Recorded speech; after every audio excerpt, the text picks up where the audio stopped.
Shalom Bapak Ibu terkasih di dalam Tuhan, kembali lagi bersama dengan saya Samuel Rosen. Saya mengucapkan banyak terima kasih kepada Gembala Rayon 1H yaitu Bapak Budianto Totong yang sudah memberikan saya kesempatan dan kepercayaan untuk menyampaikan kebenaran firman Tuhan kali ini. Nah, Bapak Ibu Saudara sekalian, sebelum kita masuk dalam kebenaran firman Tuhan, mari kita sama-sama berdoa. Tuhan, terima kasih untuk hari ini. Terima kasih buat semua yang Tuhan sudah berikan dalam kehidupan kami. Kami percaya kalau hari ini kami ingin mendengarkan pesan Tuhan, kami akan diberkati, kami mendapatkan sesuatu, dan kami percaya itu akan tertanam dalam hati kami. Kuasai lidah mulut bibir hamba-Mu, biar setiap perkataan, ucapan yang keluar merupakan pesan Tuhan dan isi hati Tuhan. Terima kasih Tuhan, kami siap untuk mendengarkan kebenaran firman Tuhan. Di dalam nama Tuhan Yesus, setiap kita yang percaya katakan, amin. Sekali lagi saya menyapa, shalom Bapak Ibu terkasih di dalam Tuhan. Hari ini saya ingin menyampaikan kebenaran firman Tuhan dan judul khotbah saya hari ini adalah bicara tentang kenapa atau mengapa saya harus mengucap syukur. Kenapa saya, Bapak Ibu Saudara sekalian, kita semua harus mengucap syukur. Aduh, kira-kira kenapa ya? Kayaknya kata pendeta sih begitu ya. Lalu kata mungkin senior-senior saya yang di gereja, kalau ada masalah harus mengucap syukur. Kalau ada persoalan harus mengucap syukur. Ya benar, tapi kenapa? Nah, saya akan memberikan sebuah ilustrasi yang sangat sederhana. Bapak Ibu Saudara sekalian, di tangan saya ini ada uang 100.000. Ini bukan trik sulap, saya tidak main sulap. Tetapi saya ingin memberikan ilustrasi yang sangat sederhana. Kebanyakan di antara kita, ya termasuk saya juga sih gitu loh. Mungkin Bapak Ibu Saudara sekalian juga pernah ngalamin ini. Kalau kita melihat berkat Tuhan, kalau kita udah lihat dulu berkat ini, uang ini, kita dengan gampang dan mudah untuk mengucap syukur. Ketika ada berkat, ada sesuatu yang membuat kita bahagia, kita senang, kita happy, kita dengan gampang dan mudah bilang, oh Tuhan Yesus terima kasih. Bahkan mungkin doa kita yang tadinya biasa-biasa aja, mungkin agak sedikit berbeda. Karena apa? Mendapatkan berkat. Tuhan Yesus, digeter-geterin. Mungkin bisa begitu. Atau bisa jadi biasanya yang kalau doa tuh singkat, Tuhan Yesus terima kasih, haleluya, amin. Ini agak panjang. Tuhan Yesus. Panjang banget kan, kurang lebih kayak begitu. Kenapa? Karena kita mendapatkan berkat. Karena kita mendapatkan sesuatu yang di depan mata kita jelas ada. Ada uang, ada berkat. Kita dengan gampang dan mudah untuk mengucap syukur. Tetapi yang menjadi permasalahan, kalau kita mengalami sesuatu yang gak enak, sesuatu yang gak nyaman, sesuatu yang membuat kita tuh sepertinya, aduh kok hidup gini-gini aja Bapak Pendeta. Pastor, hidup saya kayaknya flat aja. Maju enggak, mundur enggak, di tengah-tengah. Bahkan makin ke depan saya lihat dengan keadaan bangsa negara kita, dengan keadaan yang kita alami semua seperti ini. Hidup saya kayak semakin kayak begini ya Bapak Pendeta ya. Saya salah apa ya? Nah, justru hari ini kita belajar sama-sama mengapa kita harus mengucap syukur. Mengapa kita harus mengucap syukur. Dan ini penting sekali dalam kehidupan kita. Seperti tadi ilustrasi, kalau ada uang mudah. Kalau ada berkat mudah kita mengucap syukur. Tetapi kalau di dalam kesulitan, di tengah kesulitan, di tengah tekanan, bisa nggak kita mengucap syukur? Mari kita sama-sama buka di dalam Filipi 4 ayat 6. Demikian firman Tuhan. Mungkin saya akan bacakan. Janganlah hendaknya kamu khawatir tentang apapun juga, tetapi nyatakanlah dalam segala hal keinginanmu kepada Allah, dalam doa dan permohonan dengan ucapan syukur. Ada kalimat terakhir mengatakan bahwa dengan ucapan syukur. Bagaimana kita bisa berdoa? Bagaimana kita bisa memohon Tuhan, memohon sesuatu apa yang menjadi masalah kita? Kalau tidak dimulai dengan rasa syukur kepada Tuhan. Kalau tidak dimulai dengan rasa ucapan syukur sama Tuhan. Yang terjadi adalah ketika kita berdoa dan kita tidak mulai dengan ucapan syukur, ujung-ujungnya kita ngegerutu sama Tuhan. Kita ngedumel sama Tuhan. Bukan sesuatu yang baik kita mau utarakan sama Tuhan. Yang kita utarakan lewat doa kita, apa yang terjadi? Keluh kesah kita, hal-hal yang membuat hati kita jengkel, hati kita kesel. Mungkin kita berdoa seperti ini, Tuhan Yesus kenapa sih ini masalah terjadi? Tuhan Yesus kenapa sih ada dia Tuhan? Kenapa sih ini terjadi Tuhan Yesus? Tuhan ini kenapa sih muka dia tuh selalu kebayang-bayang di depan muka saya? Tuhan Yesus kenapa sih ini orang selalu bikin saya kesel? Kalau tidak dimulai dengan yang namanya bersyukur, yang kamu utarakan lewat doa kamu hanyalah keluhan kamu. Lalu dumel kamu tuh isi hati kamu yang gak jelas kamu utarakan sama Tuhan. Oleh karena itu firman ini menjelaskan bahwa utarakan dalam doa dan permohonan dengan ucapan syukur. Poinnya yang penting adalah dimulai dari bersyukur.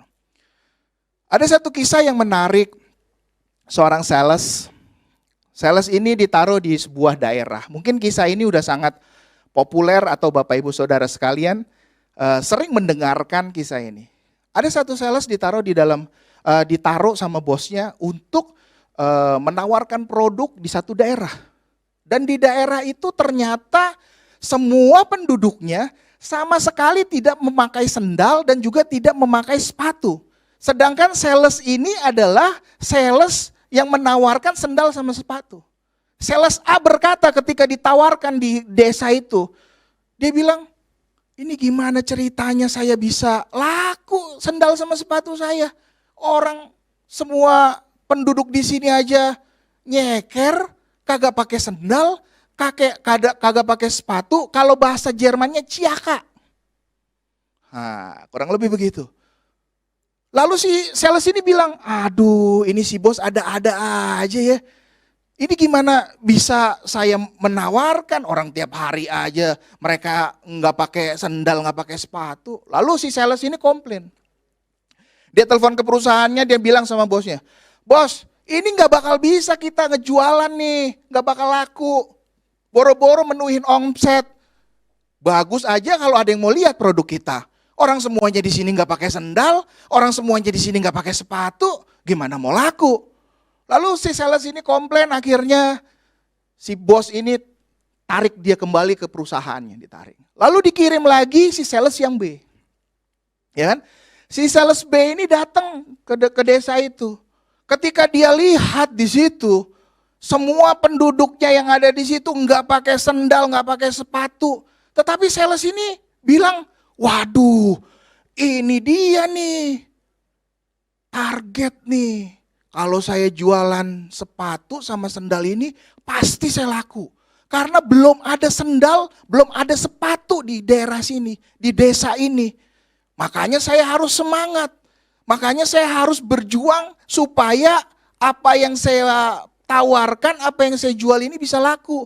Bahkan saya harus memberikan penjelasan kepada warga atau desa di situ. Pentingnya menggunakan sepatu dan pentingnya menggunakan yang namanya sendal.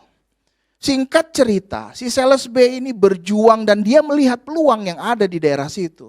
Akhirnya sendal dan sepatunya itu laku, laris, penjualannya menjadi penjualan terbaik di desa itu. Dari ilustrasi ini, apa yang kita bisa lihat? Sales A berkata nggak bisa ada peluang, nggak mungkin bisa laku. Tetapi sales B bilang, justru ini peluang. Ini justru ketika dia ditaruh di situ, wah ini bakalan sukses nih, ini bakalan berhasil. Yang menjadi pertanyaan, kita menjadi sales A atau sales B? Ketika ada masalah, ada persoalan yang terjadi di dalam kehidupan kita. Ada yang bilang, aduh kayaknya saya nggak sanggup nih. Aduh kayaknya saya nggak bisa nih. Selalu adu-aduhan, selalu mengeluh terus, selalu menggerutu terus. Tetapi ada orang juga ketika kena masalah atau mengalami masalah, dia bersyukur dan dia berterima kasih. Bahwa ketika dia mengalami masalah itu, dia akan mendapatkan sesuatu yang indah, yang baik, dan yang terbaik di balik semua masalah itu. Yang kita ingin pelajari hari ini ada 3 hal. Menjadi pertanyaan buat kita semua. Apa yang Tuhan lakukan ketika kita mau bersyukur? Sebelum kita masuk ke poin itu, ada pertanyaan yang harus kita jawab. Seperti judul yang tadi saya bilang. Kenapa kita harus bersyukur? Sebabnya apa? Alasannya apa kita harus bersyukur? Yang pertama saya mencatat, karena dengan bersyukur kita bisa menerima kenyataan yang kita alami. Coba kita lihat diri kita sendiri. Coba kita bercermin. Kebanyakan di antara kita, ketika kita mengalami masalah, ketika kita mengalami hal yang berat dalam kehidupan kita belum siap dan kita tidak terima kenyataan itu. Banyak di antara kita hari ini mungkin bisnis kalian mungkin sedang nggak baik, atau hari ini kamu nggak punya pekerjaan, atau hal-hal yang nggak nyaman yang kamu alami. Banyak di antara kita juga nggak siap dan nggak terima dengan kenyataan itu. Kita nggak bisa bersyukur karena nggak bisa terima kenyataan. Dan kita suka bilang, kalau dulu saya bisa begini loh. Kalau dulu saya bisa melakukan ini loh. Kalau dulu. Dan kita selalu membandingkan diri kita dengan yang dulu. Tanpa kita sadar bahwa kita hidup di hari ini dengan sebuah kenyataan. Kenyataannya apa? Kenyataannya hari ini saya tidak seperti yang dulu. Kenyataannya dalam kehidupan saya, contoh pribadi saya. Saya hari ini, ya jujur aja umur juga sudah nambah. Saya nggak seperti kayak dulu. Waktu dulu muda, imut-imut, ganteng, ya kan cabi-cabi gimana gitu. Tapi hari ini saya harus terima kenyataan. Umur saya udah nambah, udah banyak. Dan mulai ada keriput, udah mulai ada rambut-rambut putih yang tumbuh di kepala saya. Nggak selincah zamannya dulu. Dan yang menjadi permasalahan ketika kita nggak bisa bersyukur, karena kita tidak bisa terima kenyataan yang ada dan terjadi di dalam kehidupan kita sekarang. Contoh dalam diri saya. Dulu saya seorang musisi. Dulu saya seorang pemain musik. Itu dulu. Tapi kalau ditanya sekarang, masih bisa nggak main kayak dulu? Saya akan jawab, belum tentu bisa. Karena saya harus sadar bahwa hari ini saya hidup dengan kenyataan saya yang sekarang. Dan ini penting sekali. Penting kita bersyukur agar kita bisa menerima kenyataan yang kita alami sekarang. Lalu menjadi pertanyaan yang tadi saya bilang. Apa yang Tuhan mau lakukan ketika kita bersyukur? Apa yang Tuhan akan lakukan ketika kita bersyukur? Mari kita sama-sama baca di dalam Ulangan 31 ayat 8. Demikian firman Tuhan. Sebab Tuhan, Dia sendiri akan berjalan di depanmu. Dia sendiri akan menyertai engkau. Dia tidak akan membiarkan engkau. Dan tidak akan meninggalkan engkau. Janganlah takut dan janganlah patah hati. Dari ayat ini kita jelas mendapatkan sesuatu hal yang membuat kita sadar bahwa ketika kita bersyukur, kita bisa menerima kenyataan itu sebab Tuhan berjalan di depan kita. Tuhan selalu menyertai kita. Tuhan yang akan memberikan dan akan memberikan kita kekuatan. Oleh sebab itu penting sekali hari-hari ini kita belajar untuk mengucap syukur. Pak, saya gimana bersyukur Pak? Orang saya aja dipecat. Pak, gimana saya bisa bersyukur Pak? Orang kerjaan aja gak ada. Pak, gimana saya bisa bersyukur Pak? Orang buat makan aja susah. Pak, gimana mau bersyukur Pak? Orang saya lagi sakit. Justru ketika kamu mengalami hal yang gak enak. Dan kamu bersyukur, mengandalkan Tuhan. Melibatkan Tuhan. Disitulah kamu akan melihat bahwa Tuhan sebagai penolongmu. Kalau kamu gak kena masalah. Kamu gak ngalami masalah. Kamu gak ngalami sesuatu yang mungkin gak enak dalam kehidupan kamu. Kamu akan flat-flat aja. Kamu ngerasa bahwa kamu mampu, kamu bisa. Dan kamu lupa bahwa ada Tuhan yang selalu menyertai. Ada Tuhan yang selalu menuntun langkah hidup kita.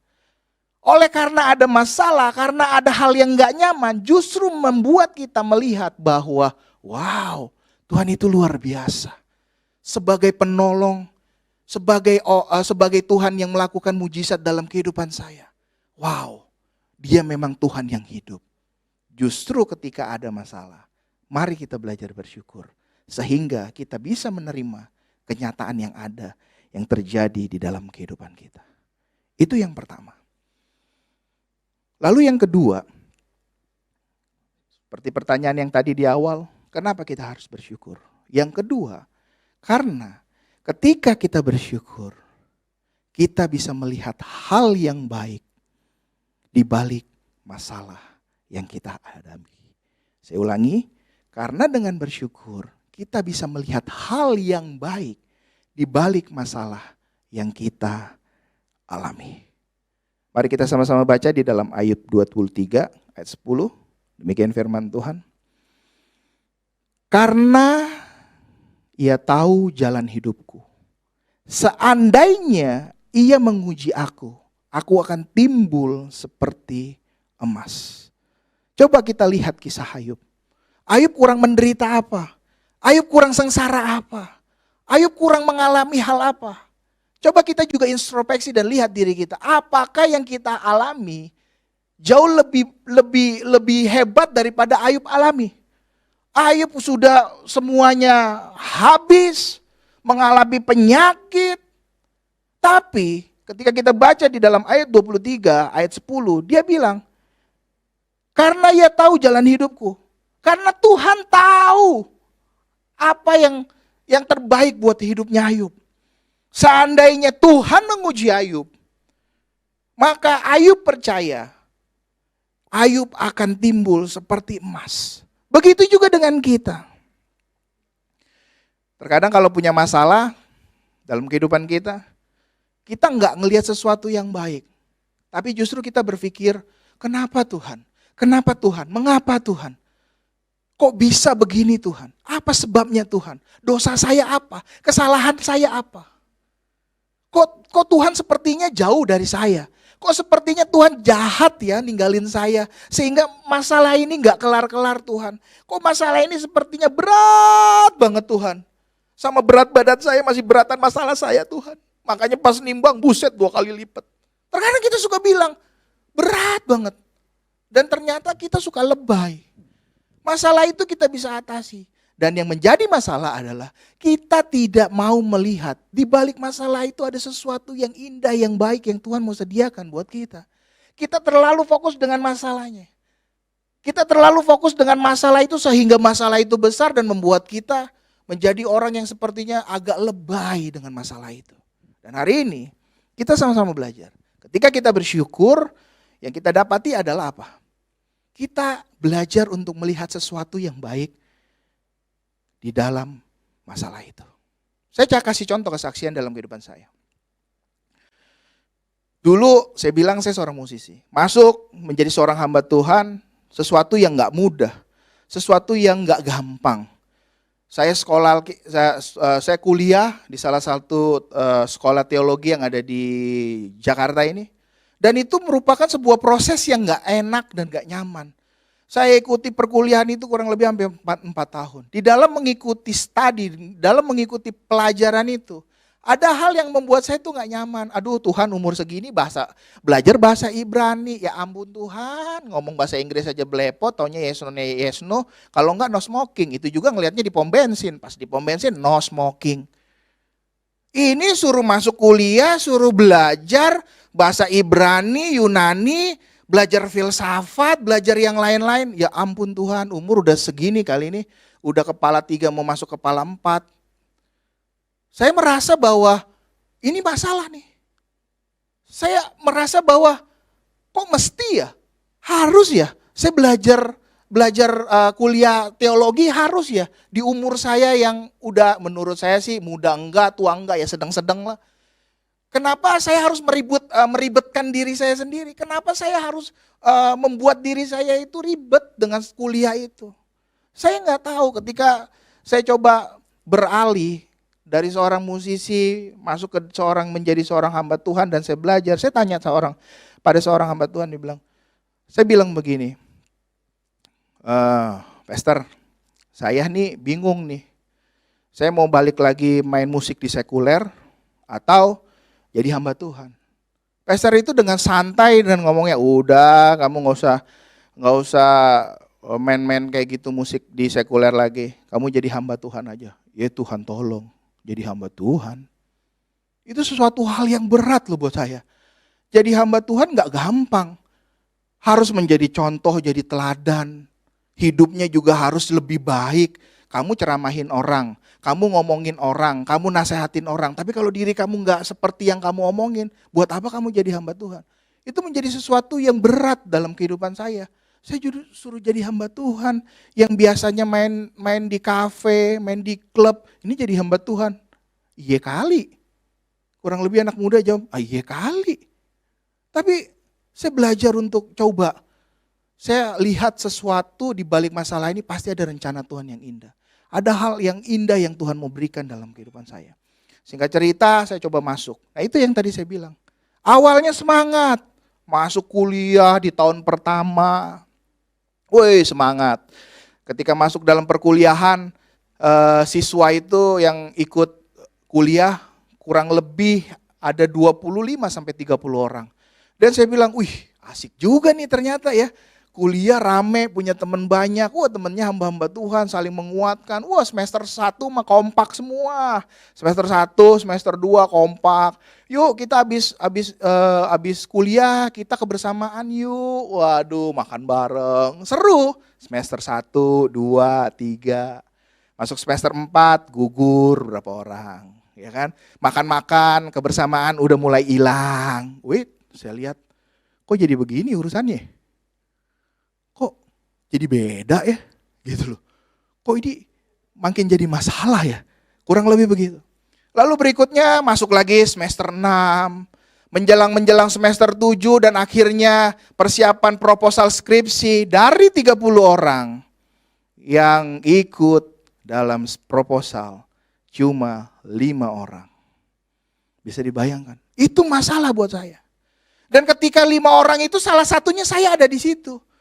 Saya bilang, Tuhan, ini harus bikin skripsi.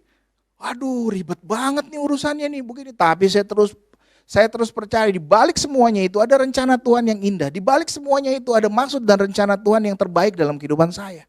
Saya meyakini dan saya percaya. Singkat cerita, ketika mau persiapan, ujian, skripsi dan segala macam, saya bersyukur dari 30 orang. Di awal kelas, sisa 5 orang. Dan dinyatakan lulus, salah satunya nama saya ada di situ. Dan ketika semuanya itu terjadi, saya melihat, saya flashback ke belakang. Saya bilang begini, oh iya, Tuhan Yesus itu luar biasa banget ya. Tuhan Yesus itu dahsyat banget ya. Apa yang saya gak pernah pikir sesuatu yang saya anggap ini masalah beban, ternyata saya sudah lewati. Ada sesuatu yang indah di balik semuanya itu. Ada rencana Tuhan yang indah di balik semuanya itu. Dulu ketika semester awal, saya bilang saya belajar bahasa Ibrani, Yunani. Ya Tuhan tolong, ngomong Inggris aja encah-encus. Apalagi suruh ngomong bahasa Mandarin, Ibrani, Yunani. Saya berpikir pada waktu itu, ini masalah.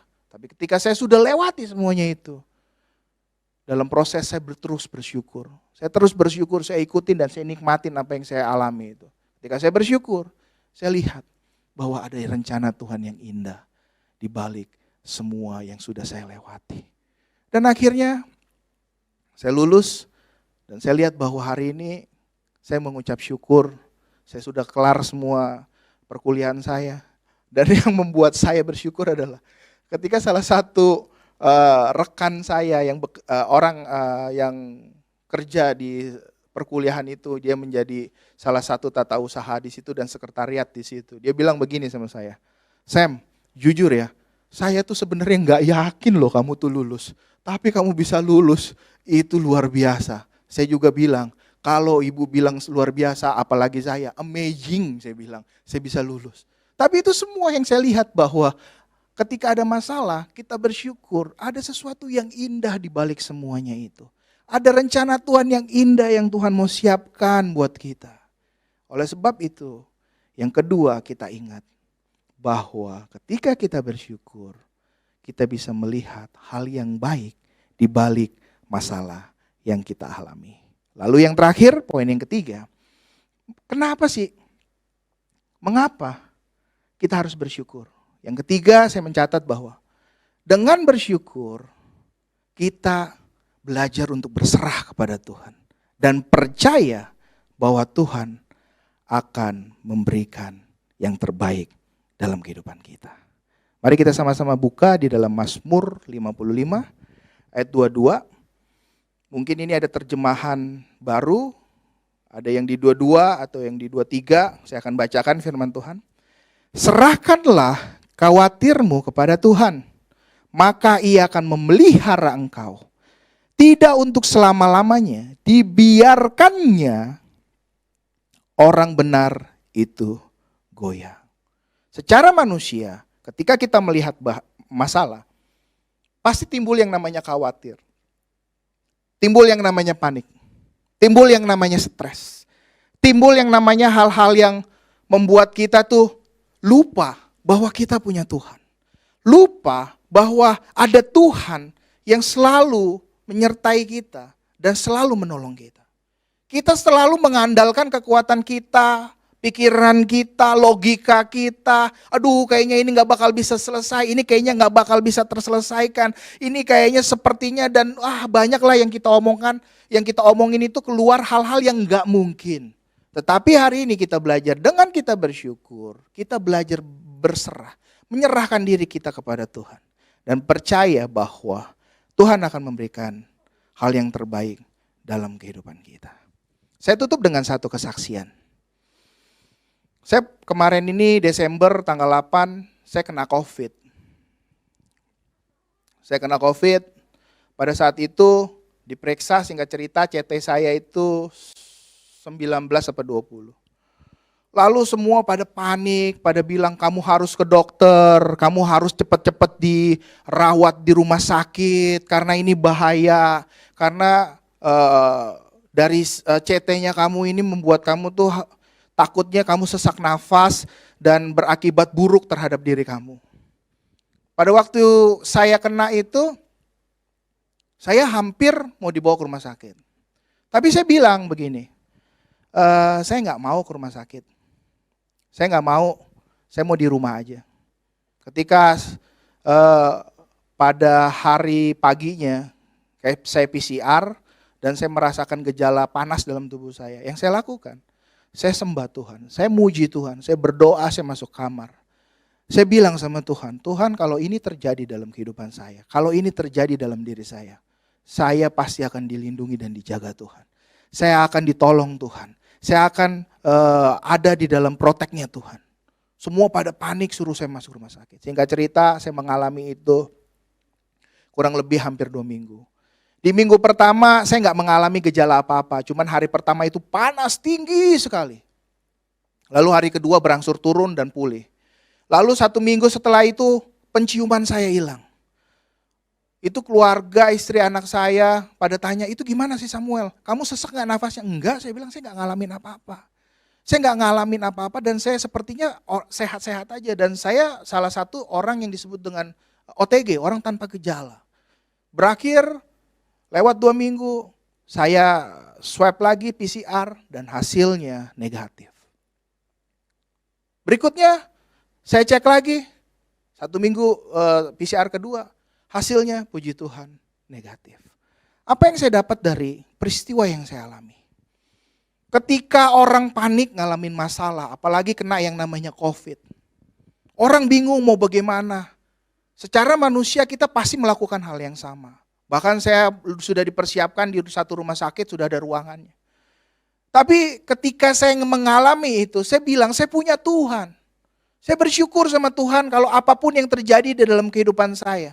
Saya bersyukur sama Tuhan. Ketika hari itu sebelum hasil yang menyatakan saya positif. Saya seharian masuk kamar, saya sembah Tuhan, saya muji Tuhan. Saya nangis di hadapan Tuhan. Saya bilang, Tuhan tolong saya. Jangan biarkan saya mengalami sesuatu yang gak enak. Saya tolak roh maut di dalam nama Tuhan Yesus. Saya nggak mau meninggal. Saya bilang jujur, Tuhan saya nggak mau mati muda. Baru selesai kuliah, masa dipanggil Tuhan. Jadi apa gunanya saya kuliah, belum jadi berkat, jadi manfaat untuk banyak orang. Saya bilang begitu dalam hati saya. Saya berdoa dan saya yakin. Ketika saya berdoa itu, Tuhan berikan saya ketenangan. Tuhan berikan saya damai sejahtera. Sehingga saya bisa melewati hari demi hari ketika saya diisolasi mandiri. Singkat cerita sudah beberapa minggu dan sampai beberapa bulan. Kemarin saya periksa. Saya periksa antibodi saya. Keluarga saya semuanya ngomong, kamu harus periksa. Coba cek antibodi kamu. Jangan-jangan kamu itu nanti antibodinya habis, makanya kamu harus vaksin. Oke, saya cek. Ketika saya cek, besoknya keluar hasilnya. Dan antibodi saya angkanya 250 lebih. Dan itu angka yang sangat luar biasa. Artinya ada antibodi alami yang terbentuk dalam tubuh saya. Dan itu yang bisa orang bilang bahwa, wah, sampai orang bilang begini, antibodi lu banyak amat ya, itu bisa tahan 2 tahun kali, dibecandain. Tapi saya bersyukur. Balik lagi ke poin yang ketiga. Ketika kita bersyukur, kita menyerahkan hidup kita sama Tuhan. Percaya bahwa Tuhan akan memberikan yang terbaik. Contohnya, hidup saya. Saya mengalami kena COVID, tapi saya bersyukur ketika saya mengandalkan Tuhan. Saya percaya Tuhan sebagai dokter, sebagai pembuat mujizat. Semuanya berjalan dengan baik. Bapak Ibu Saudara sekalian, saya akan menjelaskan secara singkat apa yang menjadi khotbah saya hari ini. Khotbah saya bicara tentang kenapa kita harus bersyukur. Yang pertama, karena dengan bersyukur kita bisa menerima kenyataan yang kita alami. Lalu yang kedua, karena dengan kita bersyukur, kita bisa melihat hal yang baik di balik masalah yang kita alami. Dan yang ketiga, yang terakhir, dengan kita bersyukur, kita berserah kepada Tuhan dan percaya bahwa Tuhan akan memberikan yang terbaik buat kita. Semoga apa yang saya sampaikan pada hari ini bisa memberkati kita semua dan kita diberkati. Penting sekali untuk kita bersyukur. Dan ketika kita bersyukur, maka doa yang keluar, permohonan yang keluar, yang kita keluarkan kepada Tuhan. Hal-hal yang menyenangkan hati Tuhan. Mari Bapak Ibu Saudara sekalian, kita berdoa. Tuhan, terima kasih untuk hari ini. Firman-Mu mengajarkan kami semua agar kami belajar untuk mengucap syukur dan bersyukur. Ketika kami mengalami hal yang gak enak. Ketika kami mengalami hal yang mungkin berat yang kami alami hari-hari ini Tuhan. Tapi kami percaya ketika kami belajar untuk bersyukur. Kami percaya bahwa Tuhan tidak pernah meninggalkan kami. Kami percaya bahwa selalu Tuhan menyertai langkah hidup kami. Terima kasih Tuhan. Hamba-Mu juga berdoa untuk Pak Budianto Totong sebagai gembala Rayon 1H. Kau berkati dia. Kau lindungi dia, jagai. Berkati keluarga besarnya. Tuhan, supaya nama Tuhan semakin dipermuliakan. Berkati juga wakil gembala, seluruh staf yang ambil bagian dalam setiap pelayanan di tempat ini. Tuhan berkati, Tuhan urapi, Tuhan jaga, Tuhan lindungi mereka semua. Terima kasih Tuhan, sekali lagi kami bersyukur buat firman-Mu pada hari ini. Segala pujian, hormat, syukur, kemuliaan hanya bagi nama Tuhan Yesus. Setiap kita yang percaya katakan, amin. Tuhan Yesus memberkati.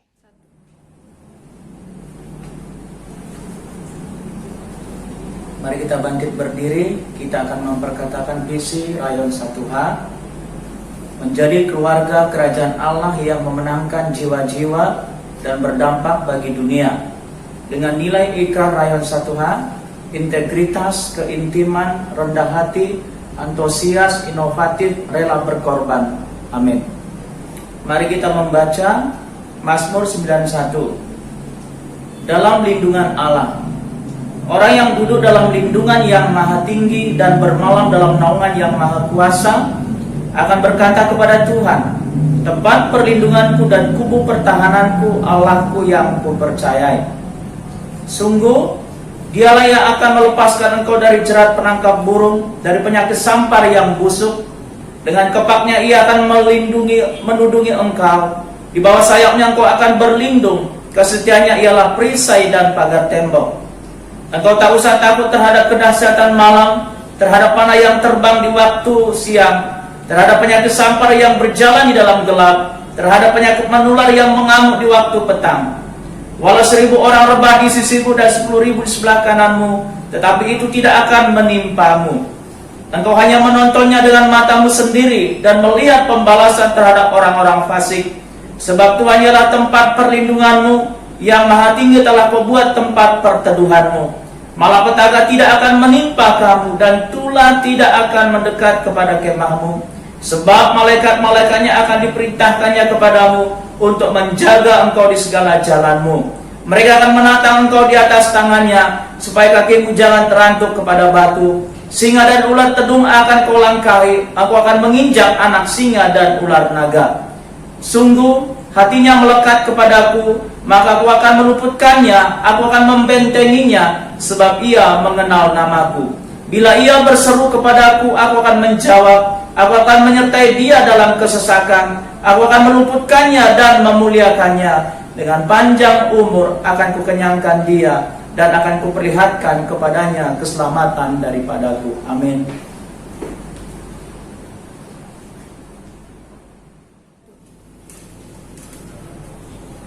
Puji Tuhan, saudara, ibadah sudah selesai. Mari angkat tanganmu dengan iman. Kita sudah menerima segala kebaikan-kebaikan Tuhan yang Tuhan sudah berikan.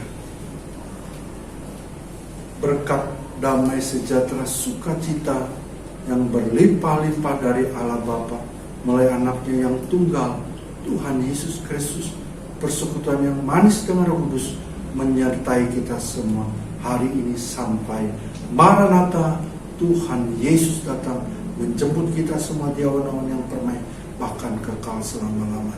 Semua yang percaya diberkati Tuhan berlimpah-limpah. Mari sama-sama katakan amin. Tuhan Yesus memberkati berlimpah-limpah.